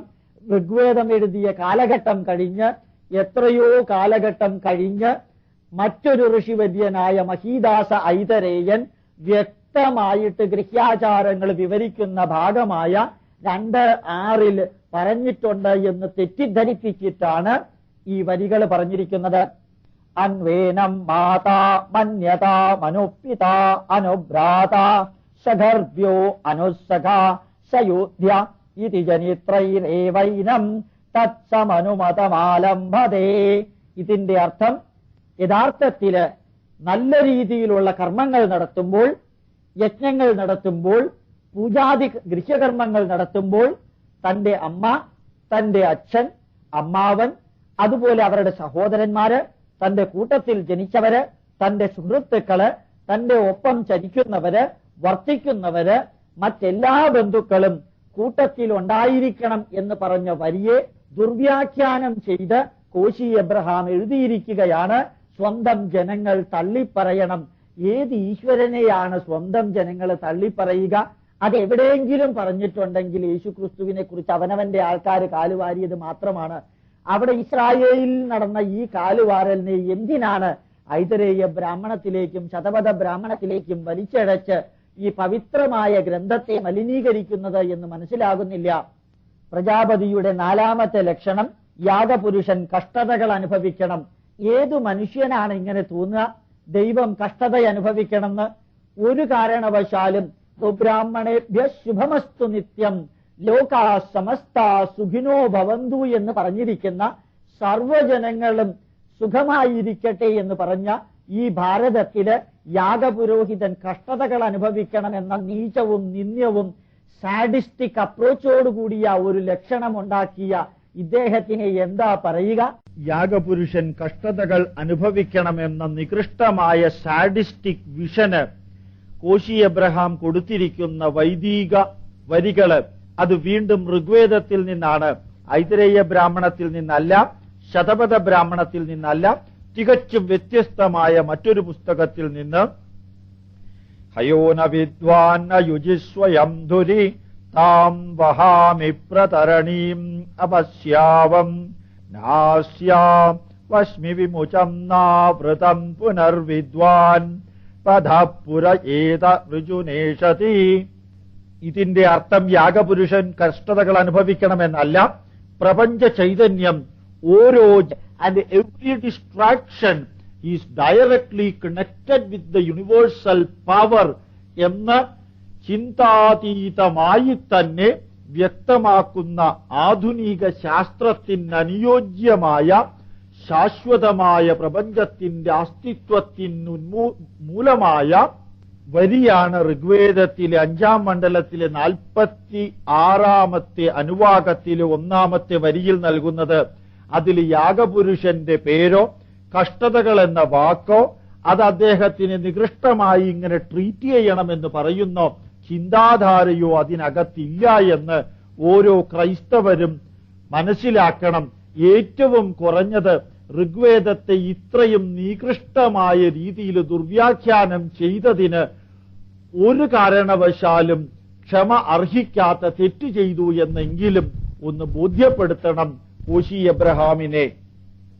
പ്രജാപതിയുടെ 5ാമത്തെ ലക്ഷണം, യാഗമൃഗത്തെ യൂപത്തോട് ചേർത്ത് കെട്ടണം. പ്രജാപതിക്ക് കിട്ടിയ ലക്ഷണം അത്യുജ്വലമാണ്. പ്രജാപതിയെ മൃഗമാക്കി മാറ്റി. ഇനി യൂപത്തോട് ചേർത്ത് കെട്ടാൻ പാകത്തിന് കഴിവുള്ളവരാരാ ഉള്ളത്? പ്രപഞ്ചം മുഴുവനും നിറഞ്ഞിരിക്കുന്ന ഒരു ചൈതന്യത്തെ പിടിച്ച് കെട്ടാൻ സാധിക്കുന്ന മാനസികാവസ്ഥ, അതിനൊരൊറ്റ പേരേ ഉള്ളൂ, തലയ്ക്ക് സുഖമില്ല എന്നൊരവസ്ഥ. അതിന് കൊടുത്തിരിക്കുന്ന സംസ്കൃത വരി ശതപഥ ബ്രാഹ്മണത്തിൽ നിന്നാണ്. നവരൂതേ യൂപാത് പാശം അലാഭതേ കഥാചന. ഇത് അവിടെ ഒരു യാഗം നടക്കുന്ന സീനാണ്. ആ യാഗം നടക്കുന്ന സീനില് യൂപപ്രതിഷ്ഠയെക്കുറിച്ച് പറഞ്ഞിരിക്കുന്നതാണ്. കിഴക്കുവശത്ത് യാഗപുരോഹിതനില് യജമാനനായി വർത്തിക്കുന്ന വ്യക്തിയുടെ 21 ഇരട്ടി ഉയരമുള്ള ഒരു യൂപത്തെ സ്ഥാപിക്കണമെന്ന് പറഞ്ഞിരിക്കുന്നു, ധ്വജസ്തംഭത്തെ സ്ഥാപിക്കണമെന്ന് പറഞ്ഞിരിക്കുന്ന വരിയാണ്. ഇതിനകത്ത് പലവിധത്തിലുള്ള ആഡംബര വസ്തുക്കളും കെട്ടേണ്ടതായിട്ടുണ്ട്. മാവിന്റെ ഇലയും പ്ലാവിന്റെ ഇലയും എല്ലാം കെട്ടേണ്ടതായിട്ടുണ്ട്. ഇപ്രകാരം യജ്ഞശാലയില് ധ്വജസ്തംഭം ഉയർത്തുന്ന ആ പ്രക്രിയയെ എടുത്ത് യാഗമൃഗത്തെ അതില് കെട്ടണമെന്ന് ദുർവ്യാഖ്യാനം ചെയ്തിരിക്കുന്നതാണ്. ഇതും ഒരു കാരണവശാലും ഒരു ലക്ഷണമായിട്ടോ യോഗ്യതയായിട്ടോ കണക്കാക്കാൻ പറ്റുമോ? ആരെയെങ്കിലും പിടിച്ച് തല്ലണം, ആരെയെങ്കിലും ചീത്ത പറയണം, ആരെയെങ്കിലും വലിച്ചഴച്ചു കൊണ്ടുവരണം എന്നുള്ളതെല്ലാം ലക്ഷണത്തിന്റെ ഭാഗമാണോ? പട്ടിയുടെയും പൂച്ചയുടെയും എലിയുടെയും എല്ലാം ലക്ഷണമുണ്ട്. ആ ലക്ഷണം പറയുന്ന വേളയിൽ ഇങ്ങനെയെല്ലാം പറയാൻ സാധിക്കുമോ? പട്ടിയുടെ ലക്ഷണം ഒരു കമ്പിൽ പിടിച്ചു കെട്ടുന്നതാണ്. പട്ടിയുടെ ലക്ഷണം എന്ന് പറയുന്നത് ചോറ് കൊടുക്കുമ്പോൾ തിന്നുന്നതാണ്. ഇതെല്ലാം ലക്ഷണത്തിന്റെ ഭാഗമായിട്ട് പറയാൻ പാകത്തിന് പ്രജാപതിയെ തരം താഴ്ത്തിയെന്ന് മാത്രമല്ല, യേശുക്രിസ്തുവിനെ പോലും ഇത്രയും നികൃഷ്ടമായ ഒരു അവസ്ഥയിലേക്ക് കൊണ്ടുവന്നിരിക്കുന്നു. യഥാർത്ഥത്തിൽ 2000 വർഷങ്ങൾക്ക് മുൻപ് കൽവരിക്കുന്നിൽ അദ്ദേഹത്തിനെ ആണിയടിച്ചു കൊന്നതിനേക്കാളും കഷ്ടമായിട്ടാണ് ഈ സുവിശേഷ പ്രാസംഗികൻ, പ്രവർത്തകൻ യേശുക്രിസ്തുവിനെ തന്നെ ഇപ്പോൾ ചെയ്യുന്നത്. പ്രജാപതിയുടെ 6ാമത്തെ ലക്ഷണം യാഗമൃഗത്തിന്റെ ശരീരത്തിൽ നിന്ന് രക്തമൊഴുകണം. എത്ര ഉദാത്തമായൊരു ലക്ഷണമാണ്! രക്തമിങ്ങനെ ഒഴുകി വരുന്നത് കണ്ട് ആസ്വദിക്കുന്ന കുറെ നികൃഷ്ട ജീവികൾ അവിടെ ഉണ്ടായതുകൊണ്ടല്ലേ ഇങ്ങനൊരു ലക്ഷണം കൊടുത്തത്? അതിന് കോശി എബ്രഹാം കൊടുക്കുന്ന ഋഗ്വേദത്തിലെ വരി, തം യജ്ഞം ബർഹിഷി പ്രൗക്ഷൻ പുരുഷം ജാതമഗ്രത ദീനദേവാ അയജന്ത സാധ്യ ഋഷയശ്ചയേ. ഋഷിവര്യന്മാരും അതുപോലെ ജ്ഞാനികളും ചേർന്ന് മനുഷ്യനിലുള്ള അജ്ഞാനമായ പശുത്വം നിറഞ്ഞ മൃഗീയ സ്വഭാവത്തെ ബന്ധിച്ച് മാറ്റി എന്ന് ഋഗ്വേദത്തിൽ പറയുന്ന വരിയാണിത്. ആ പുരുഷ സൂക്തത്തില് പ്രപഞ്ച ചൈതന്യം മനുഷ്യനെ ശുദ്ധീകരിച്ചു എന്ന് പറഞ്ഞിട്ടുണ്ടെന്ന് ഞാൻ നേരത്തെ പറയുകയുണ്ടായി. അങ്ങനെയുള്ള വരിയെ എടുത്ത് അർത്ഥം കൊടുത്തിരിക്കുന്നത് നോക്കുക. യാഗമൃഗത്തിന്റെ ശരീരത്തിൽ നിന്ന് രക്തം ഒഴുകണം. ഇവിടെ രക്തം എന്ന വാക്ക് പറയുന്ന സംസ്കൃതം ഏതാ ഉള്ളത്? ഒഴുകണം എന്ന വാക്ക് പറയുന്ന സംസ്കൃതം ഏതാണുള്ളത്? യാഗമൃഗം എന്ന വാക്ക് പറയുന്ന സംസ്കൃതം ഏതാ ഉള്ളത്? ഒരു സ്ഥലത്ത് പോലുമില്ല. തം യജ്ഞം, മനുഷ്യനെ ശുദ്ധീകരിക്കുന്ന ആ യജ്ഞകർമ്മത്തില് പ്രപഞ്ചപുരുഷൻ ദേവന്മാരുടെ ചൈതന്യത്തോടുകൂടി മനുഷ്യരെ ഋഷിവര്യന്മാരും ചേർന്ന് ശുദ്ധീകരിച്ചു. ശുദ്ധീകരിക്കുന്ന പ്രക്രിയ അവനിലുള്ള മൃഗീയ സ്വഭാവത്തെ ഇല്ലാതാക്കുന്നതിലൂടെയാണ് സംഭവിച്ചത്. അങ്ങനെ മനുഷ്യന്റെ സൃഷ്ടിയുടെ റിഫൈൻമെന്റ് എന്ന ആ പരമപവിത്രമായ കർമ്മത്തെയാണ് യാഗമൃഗത്തിന്റെ ശരീരത്തിൽ നിന്ന് രക്തമൊഴുകണം എന്ന ഒരു ലക്ഷണമാക്കി മാറ്റിയിട്ട് ബുദ്ധിക്കും യുക്തിക്കും നിരക്കാത്ത അർത്ഥം കൊടുത്ത് ഇല്ലാത്ത പദങ്ങളുടെ അർത്ഥമുണ്ടാക്കിയിട്ട് കൊടുത്തിരിക്കുന്നത്. മാത്രമല്ല, ഇതെല്ലാം യേശുക്രിസ്തുവിന്റെ പേരിൽ ചേർക്കുകയും ചെയ്തു. യേശുക്രിസ്തുവിനെ ഒരു മൃഗമാക്കി, യേശുക്രിസ്തുവിനെ യൂപത്തോട് ചേർത്ത് കെട്ടി, യേശുക്രിസ്തുവിന്റെ ശരീരത്തിൽ നിന്ന് രക്തമൊഴുകണമെന്ന് പറഞ്ഞു. യഥാർത്ഥത്തിൽ കുരിശിൽ തറയ്ക്കുന്നതിനെ ഭയപ്പെട്ട് മറ്റുള്ളവരുടെ മുമ്പിൽ വരാതെ മരുഭൂമിയിലൂടെ കറങ്ങി നടന്ന, എന്നെ കാണിച്ചു കൊടുക്കുന്നവനെ ദുഷിച്ച, വേദനിച്ച അന്നത്തെ സമൂഹം തന്നെ രക്ഷപ്പെടുത്താനില്ല എന്ന് മനസ്സിലാക്കിയ യേശുക്രിസ്തുവിനെ ഇപ്രകാരം നീചമായിട്ട് വ്യാഖ്യാനിച്ചൊരു ലക്ഷണം കൊടുത്ത് ഭാരതീയമായ പവിത്രമായ പ്രജാപതി സങ്കല്പത്തെയും യേശുക്രിസ്തുവിനെയും കളങ്കപ്പെടുത്തുകയാണ് ചെയ്തിരിക്കുന്നത്. ഇപ്രകാരമുള്ള പ്രജാപതി യാഗത്തില് പ്രജാപതിയുടെ 7ാമത്തെ ലക്ഷണം, യാഗപുരുഷന്റെ എല്ലുകൾ ഒന്നും ഒടിക്കരുത്. യാഗപുരുഷൻ എന്നുള്ളത് ഇനി മനുഷ്യനാണോ, പട്ടിയാണോ, ആടാണോ, കൊറ്റനാടാണെന്ന് ഇദ്ദേഹം വേറെ എവിടെയോ പറഞ്ഞിട്ടുണ്ട്. പ്രപഞ്ചപുരുഷൻ എന്ന പ്രജാപതി, സർവ്വതിന്റെയും സൃഷ്ടിക്കാധാരഭൂതമായ പ്രജാപതി, അദ്ദേഹത്തിന് എവിടെ നിന്നാ എല്ല്, അദ്ദേഹത്തിന് എവിടെ നിന്നാ രക്തം, അദ്ദേഹത്തിന് എവിടെ നിന്നാ തൊലി, ഇതൊന്നും അറിഞ്ഞുകൂടാ. ഇതെല്ലാം ഇദ്ദേഹത്തിന്റെ സൃഷ്ടിയാണ്. ഈ സൃഷ്ടിയില് 7ാമത്തെ ലക്ഷണം, യാഗപുരുഷന്റെ എല്ലുകൾ ഒടിക്കരുത്. ഇത്ര നികൃഷ്ടമായ ഒരു സ്വഭാവം, എല്ലൊടിക്കരുക എന്ന പദപ്രയോഗം തന്നെ ഒരു നീചമായ പദപ്രയോഗമാണ്. ഇത് പ്രജാപതിയുടെ തലയിലും അതിനുശേഷം അതിലൂടെ യേശുക്രിസ്തുവിന്റെ തലയിലും കെട്ടിവെച്ചിരിക്കുകയാണ്. ഇനി അതിന് കൊടുത്തിരിക്കുന്ന സംസ്കൃത വരി, ഷഡ്വിംശതിരസ്യ വക്രയസ്ത അനുഷ്ടോച്യാവയസ്താദ് ഗാത്രം ഗാത്രമസ്യാനൂനം കൃണുതാദിത്യം അംഗാന്യേവാസ്യതന്ത്രാം ത്രാണി പ്രീണാതി. ഈ വരി ഋഗ്വേദത്തിന്റേതല്ല, ശതപഥ ബ്രാഹ്മണത്തിന്റേതല്ല, വ്യത്യസ്തമായ വേറൊരു പുസ്തകം ഐതരേയ ബ്രാഹ്മണത്തിന്റേതാണ്. ഇതില് പ്രപഞ്ച ചൈതന്യത്തില് അദ്ദേഹത്തിന്റെ പ്രപഞ്ച ചൈതന്യത്തെ മനുഷ്യരൂപത്തിൽ കാണുകയാണെങ്കിൽ സൂര്യചന്ദ്രന്മാർ ആ മനുഷ്യരൂപത്തിന്റെ കണ്ണുകളും ഈ പ്രപഞ്ചത്തിന്റെ ഓരോ ക്രിയകളും അദ്ദേഹത്തിന്റെ എല്ലുകളും, അതുപോലെ തന്നെ ശരീരം എന്ന് പറഞ്ഞാൽ ഒരു തരത്തിലും നീചമല്ലാത്ത സ്വഭാവത്തോടുകൂടി പ്രപഞ്ചം മുഴുവനും നിറഞ്ഞിരിക്കുന്ന വസ്തുതകളാൽ ഉണ്ടാക്കപ്പെട്ട ശരീരവുമാണ് എന്ന് പ്രപഞ്ചപുരുഷനെ കുറിച്ച് വിവരിക്കുന്നതാണ്. സർവവിധത്തിലുള്ള തരംഗങ്ങളും അദ്ദേഹത്തിന്റെ ശ്രുതിമധുരമായ തന്ത്രികളിൽ നിന്ന് വരുന്നു എന്നും അതിൽ വിവരിക്കുന്നു.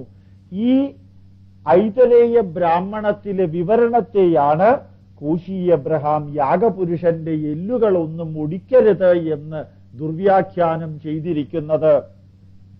ഇനി പ്രജാപതിയുടെ 8ാമത്തെ ലക്ഷണം, യാഗമൃഗത്തിന്റെ തോൽ കീറരുത്. ഏതായാലും കോശി എബ്രഹാം ഒരു കാര്യം വ്യക്തമായിട്ട് ചെയ്തിട്ടുണ്ട്. യേശുക്രിസ്തുവിനെ യാഗമൃഗമാക്കി, ശരിക്കുള്ളൊരു മൃഗമാക്കി കഴിഞ്ഞിട്ടുണ്ട്. 8ാം അധ്യായത്തിൽ 8ാമത്തെ ലക്ഷണത്തിൽ വരുമ്പോൾ ഏകഥാ അസ്യത്വജമാച്യതാത്. ഐതരേയ ബ്രാഹ്മണത്തിലെ വരിയാണത്. പ്രപഞ്ച ചൈതന്യത്തിന്റെ തന്നെ വിവരണമാണ് ഇവിടെയും നൽകുന്നത്. ഒരൊറ്റ രൂപത്തിൽ മാത്രം വർത്തിക്കുന്നു എന്ന് ചിന്തിക്കാവുന്ന ഒരു രൂപമാണ് അദ്ദേഹത്തിനുള്ളത്. അത് നിറഞ്ഞിരിക്കുന്ന ഒരു ആവരണമായിട്ട് വർത്തിക്കുന്നു പ്രപഞ്ചം മുഴുവനും എന്ന് പറയുന്നതിനെയാണ് യാഗമൃഗത്തിന്റെ തോൽ കീറരുത് എന്ന് പറയുന്നത്. അതില് യാഗമൃഗം എന്നൊരു വാക്കേ ഉപയോഗിച്ചിട്ടില്ല, കീറരുത് എന്ന വാക്കേ ഉപയോഗിച്ചിട്ടില്ല. യേശുക്രിസ്തുവിന് യോജിക്കുന്ന വിധത്തില് ഒരു ലക്ഷണമുണ്ടാക്കാൻ വേണ്ടി ഇപ്രകാരം ഒരു വരി അപ്പുറത്തും ഇപ്പുറത്തും തൊടാതെ ഏറ്റെടുത്തതിന് ശേഷം അതിന്റെ അർത്ഥം കൊടുത്തിരിക്കുന്നത് യാഗമൃഗത്തിന്റെ തോൽ ഒരു കേടും കൂടാതെ മുറിക്കാതെ മുഴുവനായി ഒന്നായി ഊരിയെടുക്കണം. ഇത്രയും നികൃഷ്ടമായ കർമ്മങ്ങൾ ഈ ഭാരതത്തിൽ ചെയ്യുകയില്ല ഈശ്വര. എന്തു നീചമാണ് ഇത് ചെയ്യുന്നത്. അതിന് അദ്ദേഹം കൊടുത്തിരിക്കുന്ന ബൈബിളിലെ തുല്യമായ വരി, എന്റെ സങ്കീർത്തനം 2:18, എന്റെ വസ്ത്രം അവർ പകുത്തെടുത്തു, എന്റെ അങ്കിക്കായി അവർ ചീട്ടിട്ടു. ഇതും യാഗമൃഗത്തിന്റെ തോൽ കീറരുത് എന്ന വരിയും തമ്മിൽ എന്തെങ്കിലും ബന്ധമുണ്ടോ? വസ്ത്രവും അങ്കിയുമാണോ തോലെന്ന് പറയുന്നത്? ഏത് രീതിയിലാണ് ഇത് തമ്മിൽ ബന്ധിപ്പിക്കാൻ സാധിക്കുക? ഒരു കെട്ടുകഥയുണ്ടാക്കി അതിന് പാകത്തിന് കുറെ വരികൾ പല പുസ്തകത്തിൽ നിന്നെടുത്ത് അത് കെട്ടുകഥയുടെ കഥാപുരുഷനായ യേശുക്രിസ്തുവിലേക്ക് അർപ്പിച്ചപ്പോൾ നിന്ദ്യമായി ചിത്രീകരിക്കപ്പെട്ടത് ആരാധ്യ പുരുഷനായ യേശുദേവനാണ് എന്ന് നിങ്ങൾ ഓർക്കുന്നത് നല്ലതാണ്. അങ്കി കീറരുത്, തൊലി മുറിയരുത്, എല്ലൊടിയരുത് എന്നീ ലക്ഷണങ്ങളെല്ലാം വെച്ചുകൊണ്ട് ഒരു പ്രജാപതിയെ ഭാരതീയർ സൃഷ്ടിച്ചിരുന്നു എങ്കിൽ 1500 വർഷമായിട്ട് ഹിന്ദു ധർമ്മം ഭാരതത്തിൽ നിലനിൽക്കുകയില്ലായിരുന്നു. 10-60 വർഷം പോലും യൂറോപ്പിലും കാനഡയിലും അമേരിക്കയിലും ഇംഗ്ലണ്ടിലും നിലനിൽക്കാതിരിക്കാൻ ക്രിസ്തുമതത്തിന് സാധിച്ചത്, ആ ക്രിസ്തുമതം അവിടെ നിന്ന് വേരോടെ പിഴുതെറിയപ്പെട്ടതിന് കാരണം ഇപ്രകാരം കഥകൾ എഴുതിയത് കൊണ്ട് തന്നെയാണ്. ആ കഥകളിൽ ശാസ്ത്രമില്ല എന്നറിഞ്ഞതുകൊണ്ട് തന്നെയാണ്. പക്ഷെ ഭാരതത്തിലെ പ്രപഞ്ചസങ്കല്പത്തെ മുട്ടനാടിനോടും കുഞ്ഞാടിനോടും യാഗപുരുഷനോടും തൊലി കീറരുത് എന്നതിനോടും എല്ലൊടിയരുത് എന്ന് പറയുന്നതിലൂടെയും ഇത്രയും ഉജ്ജ്വലമായ ഗ്രന്ഥത്തെ അംഗീകരിക്കണമെന്ന് നിർബന്ധമില്ല. അപഹാസ്യമായി ചിത്രീകരിക്കാൻ തയ്യാറായ നിങ്ങളെപ്പോലെ ഉള്ളവരുടെ കർമ്മം കൊണ്ടാണ് ഭൂമുഖത്ത് ഇന്ന് പള്ളിയിലേക്ക് പോകാൻ ആളില്ലാത്ത അവസ്ഥ വന്നിരിക്കുന്നത്. അത് ഭാരതീയരെ പറ്റിച്ച് കുറെ പള്ളികൾ ഉണ്ടാക്കിയിട്ട് അതിലേക്ക് ആൾക്കാരെ കൊണ്ടുവരാൻ വേണ്ടി മാത്രം നടത്തിയ ഒരു ക്രൂശീകരണമാണ് ഈ പ്രജാപതി യാഗം എന്ന സങ്കല്പം തന്നെ. പ്രജാപതിയുടെ 9ാമത്തെ ലക്ഷണം യാഗമായി ദഹിപ്പിക്കപ്പെട്ട ശേഷം വീണ്ടും ജീവിക്കണം. യാഗമായി ദഹിപ്പിച്ചു കഴിഞ്ഞാൽ ഏതൊരു വസ്തുവും സോഡിയം ഓക്സൈഡും പൊട്ടാസ്യം ഓക്സൈഡും ഫോസ്ഫറസ് ഓക്സൈഡും കാൽസ്യം ഓക്സൈഡുമായി മാറും. അതില് ഏത് മനുഷ്യനെ എടുത്ത് തീയിലിട്ടാലും ഏത് വൃക്ഷത്തെ എടുത്ത് തീയിലിട്ടാലും ഏത് തരത്തിലുള്ള ഇലകളെ എടുത്ത് തീയിലിട്ടാലും അതിൽ നിന്നൊന്നും ഒരു ചുക്കും തിരിച്ചു വരികയില്ലെന്ന് മാത്രമല്ല, അത് വെറും ചാരമായി തീരും. അതാണ് നമ്മൾ സാധാരണ പറയുന്ന ചാരം, വെണ്ണീർ എന്ന് പറയുന്നത്, ഭസ്മമാക്കുക എന്ന വാക്ക്. ആ ഭസ്മത്തിൽ നിന്ന് ആരും തിരിച്ചു വരികയുമില്ല. അത് ഏത് ഈശ്വരൻ വിചാരിച്ചാലും സാധ്യവുമല്ല. യേശു ക്രിസ്തു ഉയർത്തെഴുന്നേറ്റിട്ടുണ്ടെങ്കിൽ മരിച്ചതിന് ശേഷം വന്നതല്ല. ഏതെങ്കിലും ഒരു മനുഷ്യൻ ബയോകെമിക്കലി മരിച്ചു കഴിഞ്ഞാൽ പുനർജീവിക്കാൻ സാധ്യമല്ല. യേശുക്രിസ്തു പുനരായിട്ട് വരാൻ കാരണം അദ്ദേഹം മരിച്ചിരുന്നില്ല, ബോധം കെടുക മാത്രമേ ചെയ്തുള്ളൂ എന്ന് അനവധി പുസ്തകങ്ങളിലൂടെ വിവരണങ്ങൾ നൽകിയിട്ടുണ്ട്. സ്വാഭാവികമായിട്ടും അത് ചിന്തിക്കാവുന്നതേ ഉള്ളൂ. കയ്യിലും കാലിൽ നിന്നും കുറെ അധികം രക്തം പോയാൽ ഏതു മനുഷ്യനും ബോധം നഷ്ടപ്പെടുമെന്നുള്ളത് വസ്തുത മാത്രമാണ്. അതുകൊണ്ട് തന്നെയാണ് യേശുക്രിസ്തുവിന്റെയും ബോധം നഷ്ടപ്പെട്ടത്. അദ്ദേഹത്തിനെ പിടിച്ച് കല്ലറയ്ക്കകത്തിട്ടപ്പോൾ കുറെ കഴിഞ്ഞതിന് ശേഷം സ്വാഭാവികമായും ബോധം തിരിച്ചു കിട്ടി. അദ്ദേഹം അവിടെ നിന്ന് ഇനിയും തന്നെ ആരും ഉപദ്രവിക്കരുത് എന്ന് പറഞ്ഞ് എഴുന്നേൽക്ക് പോവുക മാത്രമാണ് ചെയ്തത്. അത് വസ്തുതയായിരിക്കാം, ശാസ്ത്രീയമായിരിക്കാം, വിശ്വസനീയവുമായിരിക്കാം. പക്ഷേ അദ്ദേഹത്തെ പോലെ ബലിമൃഗത്തിനെ കൊണ്ടുവന്ന് തീയിലിട്ടതിന് ശേഷം അത് പുനർജീവിക്കണമെന്ന് പറഞ്ഞാൽ ഏത് യുക്തിക്ക് നിരക്കുന്നതാണത്? അത് ഏത് ഗ്രന്ഥത്തിലാ ഭാരതത്തിൽ പറഞ്ഞിരിക്കുന്നത്? ഈശ്വരാനുഗ്രഹം കൊണ്ട് പ്രജാപതിയുടെ ലക്ഷണത്തിലെ 9ാമത്തെ ലക്ഷണമായ യാഗമായി ദഹിപ്പിക്കപ്പെട്ട ശേഷം വീണ്ടും ജീവിക്കണമെന്ന വരിക്ക് സംസ്കൃതത്തിലെ ഒരു ഉദ്ധരണിയും കോശി എബ്രഹാം കൊടുത്തിട്ടില്ല. മറിച്ച് ഋഗ്വേദം പുരുഷ സൂക്തത്തിലെ പ്രജാപതി യാഗവർണ്ണനയില് 13-14 മന്ത്രങ്ങളിൽ യാഗാനന്തരമുള്ള ഉയർത്തെഴുന്നേൽപ്പിന്റെ സൂചന കാണാം. ഒരു സൂചനയും അതിനകത്തില്ല. പുരുഷ സൂക്തം പഠിച്ച, വേദങ്ങൾ പഠിച്ചു എന്ന് പറയുന്ന, സംസ്കൃതത്തിൽ ശാസ്ത്രി എന്ന് ബിരുദമുണ്ട് എന്ന് ആർച്ച് ബിഷപ്പ് പറയുന്ന കോശി എബ്രഹാമിന് എന്തുകൊണ്ടാണ് ആ മന്ത്രവും ഇവിടെ എഴുതാൻ സാധിക്കാതെ പോയത്? അങ്ങനെ ഒരു മന്ത്രമേ അതിനകത്തില്ല. പുനർജീവിക്കുക എന്നൊരു വസ്തുത പോലും അതിനകത്തില്ല. പിന്നെ അദ്ദേഹം കുറച്ചുകൂടി പറയുന്നത് ബൃഹദാരണ്യ ഉപനിഷത്താണ്. അത് അത്യത്ഭുതകരമായ വസ്തുത. ഈ ഗ്രന്ഥങ്ങൾ ഒന്നുമായി ബന്ധമില്ലാത്ത ഒരു ഉപനിഷത്തിൽ നിന്നെടുത്തിരിക്കുന്ന വരിയാണ്. അത് പിന്നീട് വ്യാഖ്യാനിക്കുന്നുണ്ടാകും. കാരണം വേദമന്ത്രങ്ങളെ വ്യാഖ്യാനിക്കുന്നതിന്റെ ഉദ്ദേശത്തെക്കുറിച്ച് അടുത്തൊരു പ്രഭാഷണം നടത്തുന്നുണ്ട്. അതിൽ ഇതെല്ലാം കൂടി വിവരിക്കുന്നുണ്ടാകും. അതുകൊണ്ട് യാഗമായി ദഹിപ്പിക്കപ്പെട്ട ശേഷം പുനർജീവിക്കണം എന്ന് പറയുന്ന വരിക്ക് ഭഗവത്ഗീത എന്ന ഇതിഹാസത്തിലെ അപ്പുറത്തും ഇപ്പുറത്തും തൊടാത്ത 2 വാക്കുകൾ ഉപയോഗിച്ച് കോശി എബ്രഹാം ന്യായീകരിക്കുന്നത് ധ്രുവം ജന്മമൃതസ്യ ച. ശ്രീകൃഷ്ണൻ കുരുക്ഷേത്രത്തില് അർജുനനോട് പറഞ്ഞൊരു വരിയാണ് ഋഗ്വേദത്തിലെ പുരുഷ സൂക്തവുമായി ബന്ധിപ്പിച്ചിരിക്കുന്നത്. ജാതസ്യ ഹി ധ്രുവോർ മൃത്യുഹോ ധ്രുവം ജന്മമൃതസ്യ ച. തസ്മാദപരിഹാര്യേർത്ഥേ നത്വം ശോചിതുമർഹതി എന്ന വരിയെടുത്ത് തൽക്കാലം അവനവന്റെ കഥയ്ക്ക് പിൻബലം നൽകുന്ന കോശി എബ്രഹാമെ, അങ്ങയെയാണ് ആദ്യമായി വണങ്ങേണ്ടതും പൂജിക്കേണ്ടതും. ഇല്ലാത്ത കെട്ടുകഥയ്ക്ക് കിട്ടാത്ത വരികൾ ഉപയോഗിച്ച് ന്യായീകരണം കണ്ടെത്തിയതിന് അങ്ങക്ക് നമോവാകം. ദുഃഖത്തോടു കൂടിയാണെങ്കിലും പറയണം. കാരണം എത്രയധികം കാലം ചെലവഴിച്ചാണ് അങ്ങ് ഈ നികൃഷ്ടമായ വരികള് നികൃഷ്ടമായി ഉദ്ധരിച്ച് ഉണ്ടാക്കിയെടുത്തത് എന്നറിഞ്ഞുകൂടല്ലോ. ഇനി പ്രജാപതിയുടെ 10ാമത്തെ ലക്ഷണം, യാഗമൃഗത്തിന്റെ മാംസം ഭക്ഷിക്കണം. അത് അതിനേക്കാളും കുഴപ്പമായിട്ടുള്ള വസ്തുത. യേശുക്രിസ്തുവിനെ കുരിശിൽ നിന്ന് താഴെ ഇറക്കി അദ്ദേഹത്തിന്റെ മാംസം ആരെങ്കിലും ഭക്ഷിച്ചതായിട്ട് ബൈബിളിൽ പറയുന്നില്ല. അദ്ദേഹത്തിന്റെ ശരീരത്തിൽ നിന്ന് ഇറ്റിറ്റു വീണ രക്തം ആരും കുടിച്ചതായിട്ട് പറയുന്നില്ല. അദ്ദേഹത്തിന്റെ ശരീരവും ആരും തിന്നതായിട്ട് പറയുന്നില്ല. അതിപ്പോൾ പലരും ചെയ്യാറുണ്ട്. അദ്ദേഹത്തിന്റെ രക്തം ഉപയോഗിച്ച് തന്റെ പാപം കഴുകിക്കളയുക ഭാരതീയ സങ്കല്പത്തിൽ ഏറ്റവും നികൃഷ്ടമാണ്. അവനവൻ ചെയ്ത തെറ്റിന്റെയും കുറ്റത്തിന്റെയും അധർമ്മത്തിന്റെയും പാപം അവനവൻ അനുഭവിച്ചു തീരണം. അത് വേറെ വല്ലവരുടെയും തലയിൽ വെച്ച് കിട്ടുന്നത് നികൃഷ്ടവും നീചവും നിന്ദ്യവുമായ ഒരു മാനസിക രോഗമാണത്. അതുകൊണ്ട് ഇപ്രകാരം ഒരു പാപഭാരം മറ്റുള്ളവന്റെ രക്തം കൊണ്ട് കഴുകിക്കളയുക എന്ന ചിന്ത ഭാരതത്തിൽ ഉണ്ടായിരുന്നില്ല.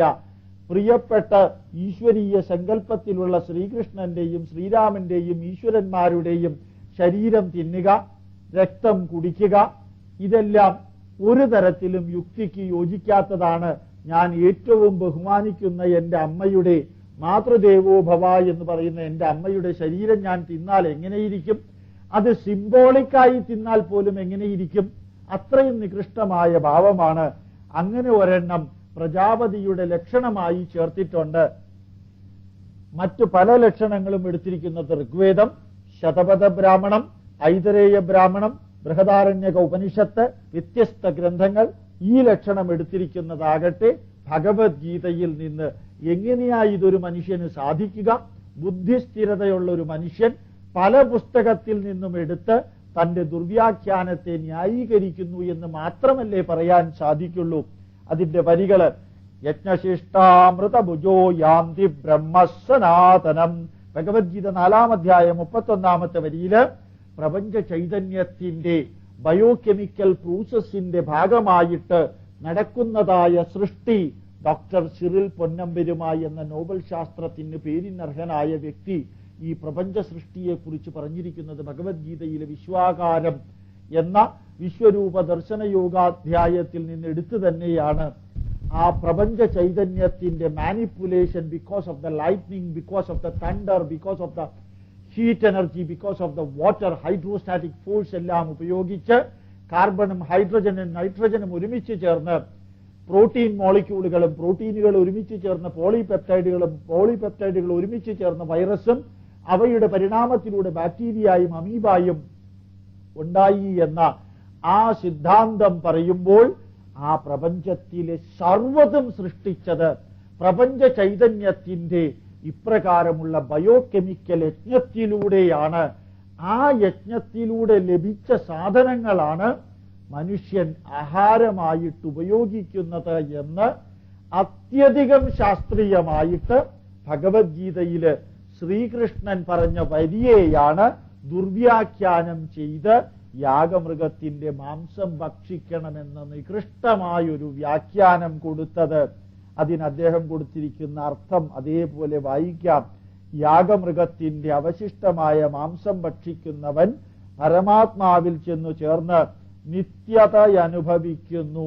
എവിടെയാ ഇതെല്ലാം? യാഗമൃഗത്തിന്റെ വാക്കെവിടെയാ പറഞ്ഞിരിക്കുന്നത്? യാഗമൃഗം എന്നൊരു വരി പോലും അവിടെ ഇല്ല, മാംസം എന്നൊരു വരി പോലും അവിടെ ഇല്ലാതെ ഇപ്രകാരം ദുർവ്യാഖ്യാനം ചെയ്ത് 10 ലക്ഷണങ്ങൾ ഉണ്ടാക്കിയിരിക്കുന്നു. ഇതാ യേശുക്രിസ്തു പറഞ്ഞിരിക്കുന്നു അത്രേ, നിങ്ങൾ മനുഷ്യപുത്രന്റെ മാംസം തിന്നാതെയും അവന്റെ രക്തം കുടിക്കാതെയും ഇരുന്നാൽ നിങ്ങൾക്ക് ഉള്ളിൽ ജീവനില്ല. എന്റെ മാംസം തിന്നുകയും എന്റെ രക്തം കുടിക്കുകയും ചെയ്യുന്നവന് നിത്യജീവനുണ്ട്.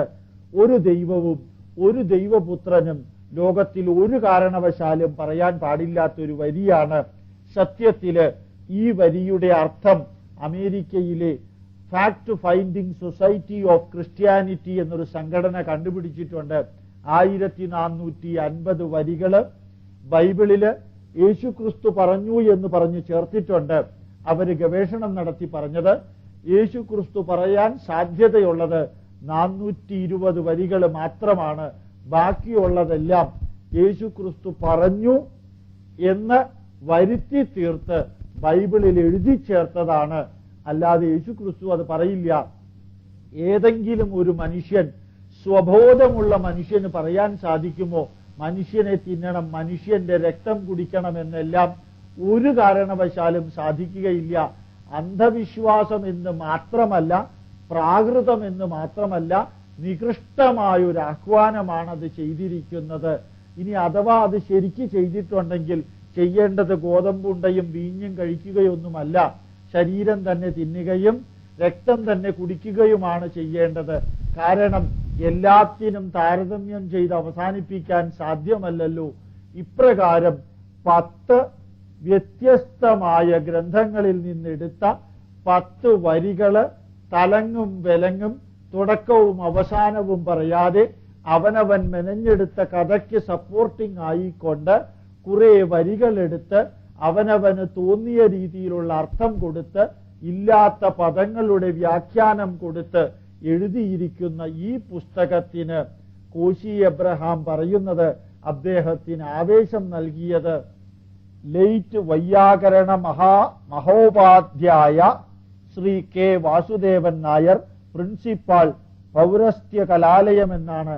എവിടത്തെ പൗരസ്ത്യ കലാലയമെന്നോ ഈ വാസുദേവൻ നായർ ആരാണെന്നോ മഹാമഹാപോധ്യായ എന്നൊരു ത്യായ ഉണ്ടായിരുന്നു എന്നോ ഒന്നും വ്യക്തമല്ല. ഇദ്ദേഹം മരിച്ചു കഴിഞ്ഞ സ്ഥിതിക്ക് അദ്ദേഹവുമായി ബന്ധപ്പെട്ടുകൊണ്ട് അങ്ങ് ഈ കോശി എബ്രഹാമിന് ഇങ്ങനെ ഒരു അനുഗ്രഹം നൽകിയിട്ടുണ്ടോ ഭാരതീയ ഗ്രന്ഥങ്ങൾ മുഴുവനും ദുർവ്യാഖ്യാനം ചെയ്യാൻ എന്ന് ഒന്ന് ഫോൺ വിളിച്ച് ചോദിക്കുകയോ നേരിട്ട് കണ്ട് ചോദിക്കുകയോ ചെയ്യാൻ സാധിക്കാത്ത വിധം അദ്ദേഹം ഈഹലോകത്തിൽ നിന്ന് പോയിരിക്കുന്നു. ഏതായാലും അപ്രകാരം ഒരു മുൻകൂർ ജാമ്യമെടുത്തത് നല്ലതാണ്. മരിച്ചുപോയ വ്യക്തിയുടെ പേര് കൊടുത്താൽ ആരന്വേഷിച്ചു പോയാലും യാഥാർത്ഥ്യം കിട്ടുകയില്ലല്ലോ. കൂടാതെ ഈ പുസ്തകത്തിന്റെ മഹത്വത്തെക്കുറിച്ച് ആർച്ച് ബിഷപ്പ് വിവരിക്കുന്നത് കൂടാതെ മറ്റു പലരും വിവരിച്ചിട്ടുണ്ട്. അവരാരും തന്നെ ഭാരതീയ സംസ്കൃതിയുടെ ആധാരമായ വേദങ്ങളോ ഉപനിഷത്തുക്കളോ ബ്രാഹ്മണങ്ങളോ കണ്ടവരു പോലുമല്ല. ഇതിൽ പറയുന്ന പല ഗ്രന്ഥങ്ങളും ഇന്ന് കേരളത്തിൽ ലഭ്യവുമല്ല. ഇപ്രകാരം ഹിന്ദുവിന്റെ അജ്ഞത മുതലെടുത്തുകൊണ്ട് യഥാർത്ഥത്തില് ആ ധർമ്മത്തെയും ധാർമ്മിക ഗ്രന്ഥങ്ങളെയും എപ്രകാരം ദുർവ്യാഖ്യാനം ചെയ്താലും ഒരു കാരണവശാലും ആരും ചോദിക്കുകയില്ല എന്ന ഉറച്ച തെറ്റിദ്ധാരണയോടുകൂടി മാത്രമാണ് ഇങ്ങനെയുള്ളൊരു ദുർവ്യാഖ്യാനം എഴുതുവാൻ കോശി എബ്രഹാമിനെ പോലെയുള്ളവർക്ക് ധൈര്യം കിട്ടിയത്. ഇതിനെ അടിസ്ഥാനമാക്കിയിട്ട് മറ്റു പലരും പല പുസ്തകങ്ങളും എഴുതിയിട്ടുണ്ട്. പല ക്രൈസ്തവ കോളേജുകളിലെയും മാഗസിൻസ് നോക്കിയാൽ അറിയാം, BA-യും പ്രീ ഡിഗ്രിയും പഠിക്കുന്ന കുട്ടികള് പ്രജാപതിയുടെ ലക്ഷണം എഴുതിയിട്ട് ശതപഥ ബ്രാഹ്മണത്തിൽ അങ്ങനെയുണ്ട്, ചാന്തോക്യ ബ്രാഹ്മണത്തിൽ ഇങ്ങനെയുണ്ട്, പ്രൗഢ ബ്രാഹ്മണത്തിൽ അപ്രകാരമുണ്ട്, ഭഗവത്ഗീതയിൽ ഇങ്ങനെയുണ്ട് എന്ന് പറഞ്ഞിരിക്കുന്നത് എന്തിനാണ് ഈ കൊലപാതകം നടത്തുന്നത് എന്നറിഞ്ഞുകൂടാ. ഒരേ നുണ ഒരേ തെറ്റ് പല പ്രാവശ്യം ചെയ്ത് അത് സത്യമാണെന്നും ശരിയാണെന്നും വരുത്തി തീർക്കാനുള്ള ഒരു കുൽസിത ശ്രമത്തിന്റെ ഭാഗം മാത്രമല്ലേ ഇത്? യഥാർത്ഥത്തിൽ സെന്റ് തോമസിന് പോലും അറിയാത്ത അദ്ദേഹം കേരളത്തിൽ വന്നു എന്ന് പറഞ്ഞ് അദ്ദേഹം കുരിശു കൊണ്ടുവന്ന് ശബരിമലയിൽ വെച്ചു എന്ന് പറഞ്ഞ് ഉണ്ടാക്കിയ ആ കെട്ടുകഥയുടെ പരിണതമായ ഉദ്ദേശവും ശബരിമലയിൽ വരുന്ന ഹിന്ദുക്കളെ പള്ളിയിലേക്ക് കൊണ്ടുപോവുക, നിലയ്ക്കൽ പള്ളിയിലേക്ക് കൊണ്ടുപോവുക എന്ന് മാത്രമാണ്. ശബരിമല മേശാന്തിയെ പള്ളിയിലേക്ക് കൊണ്ടുപോയതിന്റെയും ഉദ്ദേശം അദ്ദേഹം പറയാത്ത വരികൾ അദ്ദേഹം പറഞ്ഞു എന്ന് വായിലൂടെ മറ്റു ഭാഷയിൽ പറഞ്ഞ് ഡബ് ചെയ്ത വീഡിയോ കാസറ്റ് കർണാടകയിലും തമിഴ്നാടിലും ആന്ധ്രാപ്രദേശിലും പ്രചരിപ്പിച്ച് ധർമ്മശാസ്താവിനേക്കാളും ശ്രേഷ്ഠൻ യേശുക്രിസ്തുവാണെന്ന് ആ ധർമ്മശാസ്താവിനെ പൂജിക്കുന്ന നമ്പൂതിരി പറഞ്ഞിട്ടുണ്ടെന്ന് വരുത്തി തീർക്കാനുള്ള കുൽസിത ശ്രമത്തിന്റെ ഭാഗമാണ് 250 വർഷം ഭാരതം ഭരിച്ച് പരസ്പരം വിഘടിപ്പിച്ചുകൊണ്ട് ഭരണം നടത്തിയിട്ട് ഡിവൈഡ് ആൻഡ് റൂൾ എന്ന ചിന്താധാരയിലൂടെ ഭാരതത്തിലെ ഹിന്ദുക്കളെ നികൃഷ്ടമായി ഭരിച്ചതിന്റെ, തെറ്റിദ്ധരിപ്പിച്ച് വഞ്ചിച്ച് ചതിച്ച് ഭരിച്ചതിന്റെയും പറഞ്ഞു മനസ്സിലാക്കി കൊടുത്തതിന്റെയും തെറ്റിദ്ധരിപ്പിച്ചതിന്റെയും തുടർച്ച മാത്രമല്ലേ ഈ ഭാരതീയ ചിന്താധാരയിലൂടെ ജോസഫ് പടിഞ്ഞാറേക്കര പറഞ്ഞതുപോലെ